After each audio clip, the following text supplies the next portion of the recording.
we go. The world headquarters of the Lean Brothers. Really anticlimactic when you're locked out. Oh, all right. I'm in. I'm looking for the Lean Brothers. What's happening? There's one right there. So I'm standing here with Tyler, and we're just about to walk out there. It looks pretty awesome. It's messy today. Let's go out into the Gemba. That's what we want in a wood shop. Yeah. Hey, I'm lucky enough today to be standing here with one of the Lean Brothers, world famous Lean Brothers, Tyler Ney, and we're at Trim Art. And I think one of the most important things we were discussing today was investing in technology. And maybe Tyler can tell us a little bit about why you jump into technology the way you do, because as we're about to see, you really jump in with both feet. We have. We've jumped in. We love our technology, and some of the things that we love about it is, you know, we number one, we attract really good people. We love our employees. They're all fantastic. And so we like having really good employees, but we don't have to have as many of them, or we're able to do a lot more with less. One thing I've enjoyed so much is the stories. Every time we turn around, we're standing beside another machine with another story. You want to run around and just give everybody else the same stories I got today? Let's go. Let's do it. Here in front of this monster piece of equipment that looks like it takes up, I don't know, it looks like 10,000 square feet to me, but tell us how this saves you space. Sure. So this is an IntelliStore, is a material handling system. And so inside the store, we have bunks of material spread out. The reason we like this is there's kind of two main reasons. Number one, we got rid of so many forklift lanes. We used to have racking all over the shop. Then you have to have forklift lanes to get the material. We'd end up with material in small stacks, and those small stacks, material would get lost. And so by having the IntelliStore, we know what we have. We know when we bought it. We know what it is. And so that was a huge thing. The other thing is automation. It not only will store and knows where our material is, but it'll also load the machine. So we have 3 machines it'll load. We have 2 different CNCs that it'll load, as well as our beam saw. And when I got to admit, when I first was looking at it, I was like, wow, that looks like a lot of money to me, and you know, the price tag of things. But then you start doing the math, and I was watching this thing run around all day, just, you know, in the background doing its thing. And I'm like, if that was my factory, there would be a human being attached to every single one of those sheets, moving around the shop, loading, lifting, picking up your back. It never ends. And so since you've challenged me and said, do you think that this will save you space? My wheels are spinning, and I think I'm gonna have to get one of these pretty soon. All right, let's go check out another one. I don't think anyone's gonna believe us. This actually isn't a Styles commercial, but it sure seems that way. There's a lot of it in here for good reason. Yeah. Tell us about this router. Okay, so we're standing in front of our N500. So we have 2 N300s behind this, and then this is the N500. What I love about this machine is it's got a little different capabilities and capacity than the other 2 machines. So if we look behind us, I don't know if you can see, but it's got 2 tool changers, 28 tools in this, which is really nice, because so it's able to do a lot of things without us interacting with it a lot. I'll show my guys the video. When they see 2 tool changes on your machine, they're gonna be like, Brad, why are we changing tools? All right. Next. All right, this is probably my all-time favorite story about this edge bander that I got today. So tell us, how did you end up with the world's biggest edge bander? It is big. We were in our other facility when we bought this, but our first edge bander we absolutely loved. It was a little teeny baby one, didn't have any corner rounding, but we put miles and miles and miles through that thing. It was easy to maintain, easy to set up. We loved it. But we just needed a little more capacity. And at the time, we're just like, it's a lot of money to buy a new edge bander. And so we found a used one for almost pretty much half what a new one was. And so we said, well, let's do this. It's not super old. Well, that was one of the biggest mistakes we've ever made. Constantly maintaining it. I think we figured we spent about $30,000 maintaining that over the 3 or 4 years we had it. And so we told ourselves, number one, we will never again buy a used edge bander because we take care of our equipment, but a lot of people don't. So, and then number two, we're like, we want to make sure we buy an edge bander that's going to last. So we settled on this 2520, which honestly we had no business buying at the time. None. Like, it was way overkill. We probably should have bought a bander that was half the cost, but we thought, you know what? It's going to last, and we know it will. You know, here we are 7 years later. It's still running great in the Isn't time. that So something that I don't think you could ever get around, that you get what you pay for? Absolutely. That saying just applies. And when I was here looking at this today, I was opening it all up and I was like, wow, this is great. I thought it was brand new. I thought, like, if you told me you bought this year, I would have been like, oh yeah, you did. But I was surprised to discover it's 7 years old. If we looked in the cabinet, I mean, it's obvious you're taking good care of it. But just to see it 7 years later, that was my favorite line. I had no business buying this, but we did anyway. yeah, money well spent. Nice. All right. Well, I'm sure there's more. Let's go. Well, we're standing in front of a machine that's near and dear to my heart for sure. But nevertheless, tell us about Cosmo. What made you take the leap? And we've seen your shop, and I heard something really funny the other day. Someone said, well, I'm not sure. Maybe your sander's just for small shops. And I think we've blown that one out of the water now. So thank you for that. But tell us, what made you take the leap on a robotic sanding solution? So whenever we buy a piece of equipment, really, I don't go with the accounting mentality. Oh, we only have so much to spend on capital expenditures, and I think that's what a lot of people do. We look at it as labor and help for our guys, and so when we run our doors, you know, whether it's veneer doors, whether it's MDF doors, whatever it is, they're coming off of Larry here, and our guys are sanding them and prepping them and getting them ready for finish. And so we looked at it and we said, hey, they're not keeping up with the CNC, so we need to do one of two things. We either need to hire a person or we need to hire a machine. And so, you know, typically... What a good hire a machine. That changes the way you look at spending that money. It does. My God. It totally changes it because you still have the expense regardless, right? And so what makes the most sense? And obviously we talked to our people and we told them, hey, we're looking at this, and they got super excited. And it's like, so now we can take this, we can run doors, we can pull them off the machine, put them on Cosmo, and we're beating the CNC now. Whereas before the CNC was beating our operator. And now we're getting great doors, but we needed another person to help him keep up. So we hired Cosmo. Amazing. I'm going to use that line forever. Hire a machine. Because we always think, when we're thinking that, we think of buying something, and then we get hung up on the price of something versus the cost of hiring someone to do that.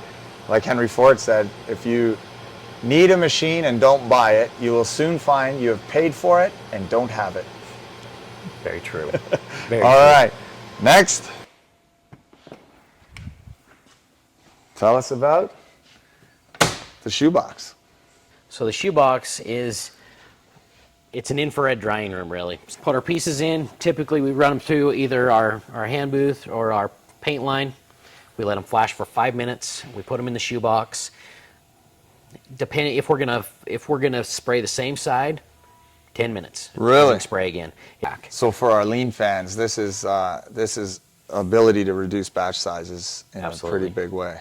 Yeah, and it's increased our throughput substantially. Of everything that I've bought for painting, and we have a lot of pumps, we have the paint line, you know, we have a lot of things. This by far is, I would call it, the most lean machine. Wow. You know, for finishing. And what's the biggest bottleneck in a wood shop? Waiting for things to dry. Yep. Finishing. It's finishing. So the shoebox has been incredible. And I know this was it was one of the early ones brought into the U.S. Do you know what's so funny? I noticed this common thread amongst all your stories. You're like, well, that machine, this one was the first one in the U.S., and then my other machine was the first one in the U.S. So if you're getting the feeling like Tyler jumps in on technology, maybe a little fast, but there is no doubt. Well, but I mean, and that's just it, right? Everybody else is sitting around wondering, should I do it? And you're like, I did it, and I'm reaping the benefits while you guys are still thinking about it. Mm-hmm. Haste makes waste. All right. So where do you, let's go through this giant sucker here. Paint line here to do all of your flat parts. What inspired you to make the leap into getting a paint line? So everything has a story, right?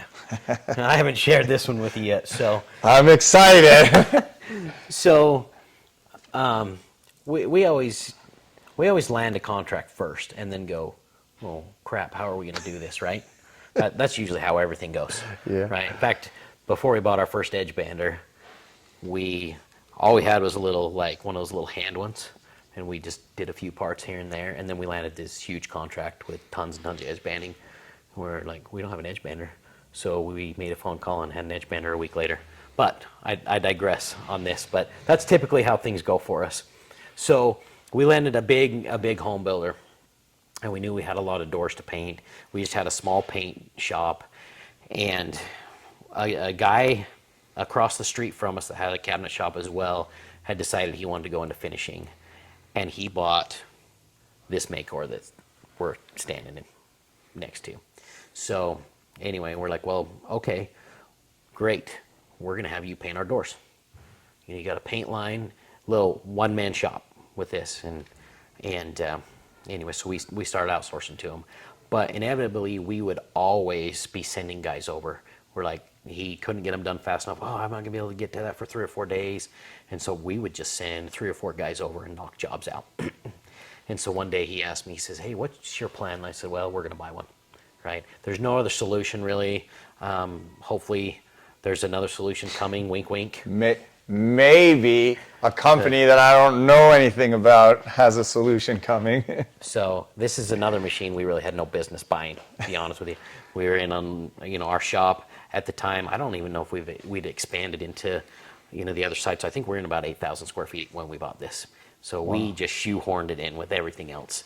But it worked, and it automated things. It gave us consistency. So anyway, back to the story. So this guy's like, what are you going to do? And I said, I think we're going to buy one. We need something in order to get this production up. And he said, well, why don't you just take over this one? He'd had it about a year, hardly sprayed anything through it except for our stuff. And so anyway, so we took over. I just took over the lease from him, and we just went for it.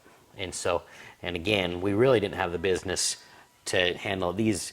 The business at the time, we were probably using an hour a day, right? Because it can pump so much product through.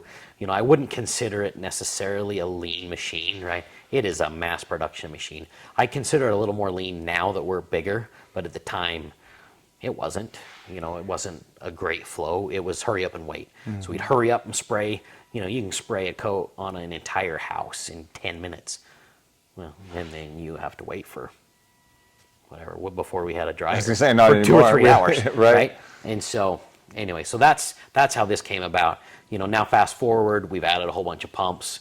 We can have 9 different colors or finishes loaded in it, quick change, and so we're able to, no matter if we're doing clears, whites, we have black loaded in it, we can do all those different colors. We've sprayed red through it, we'll do whatever. Man. And so now it's super quick, super fast, and it's been a great machine. What I'm loving about running around your factory, you're now 27,000 square feet. Correct. Got 3 routers, an IntelliStore, a sanding robot, 2 edge banders, finishing systems, shoe boxes. We haven't even got to the custom side. There's a plethora of other cool little tools. Like, if you're not an inspiration to people, I don't know what will be, because you're telling a story 5 seconds ago about, oh, we used to hand edge band our doors, and now we walk out there and I'm like, oh, you have a spaceship doing your edge banding now. So it's possible for everybody who's in the shop right now that is hand edge banding their doors. Look at how far you can come. Obviously you have the business acumen for it, and I recommend that be the step 1. Get your business head and hat on well. But then after that, it looks like every move that you made into technology has been able to progress you just one step further, take on a slightly bigger job, do a better quality, and all because you have in this facility, how many people did you say you had in the shop? Right now we have 13. You're doing with 13 people what people with 30 can't do. So that's pretty impressive. It I got to works. tell you, I came here and my hair's blown back. I'm just blown away. So I stand corrected when I said you had 3 routers. As soon as the camera went off, you looked at me and said, "What do you mean? We have 5." So and then you said, "But wait, there's another story." So we got to catch the last story of Shemp. This is Shemp. So Shemp is a vertical CNC, so a little different than the flat tables, but I always do things on a whim, Brad. Weird. Yeah. So in fact, The beam saw you bought on auction. I know. well, there's a story behind the other one, but this vertical. So we were at the show. I should never go to a show ever, right? And then we walked by this vertical, this exact one actually. But then I got thinking, wait, we have this contract that has all these little small pieces. They're about 3.5 inches wide, 8 feet long, and they have 18 holes in them that are like 2 inches big. Well, I don't know if you ever tried to cut a piece that is this wide, 8 feet long, with all these holes in them on a flat table. They move all over the place. So we were constantly redoing. We would tape down. We would just do all these things. And I'm like, I'll bet you that would do it. And I'm like, yep, Sold. we need that. So we bought it. And it's a little crazy. And I think sometimes people think when you buy a piece of equipment, it has to run and run and run to pay for itself, right? But we probably paid for half of this machine in 1 year just off of not having to do those on the flat tables. Anyway, so this literally solved one problem. And then I just started thinking, hey, what else can we do with it, right? Nice. And so it doesn't stay busy all day long, but it's paid for itself. Right. So after we've seen all of this grandiose technology, like, do you think you could be anywhere close to where you are today had you not been heavily investing in the latest and greatest technology? Not a chance. And kind of like you said, there's a lot of shops that have twice as many people that we do, and they're doing the same or less in revenue. You get good parts on time, quality, everything there. There's just no way that we could do what we do without the technology. Awesome. All right. Well, it's been a blast, and I guess the only thing I have left now to do is go shopping.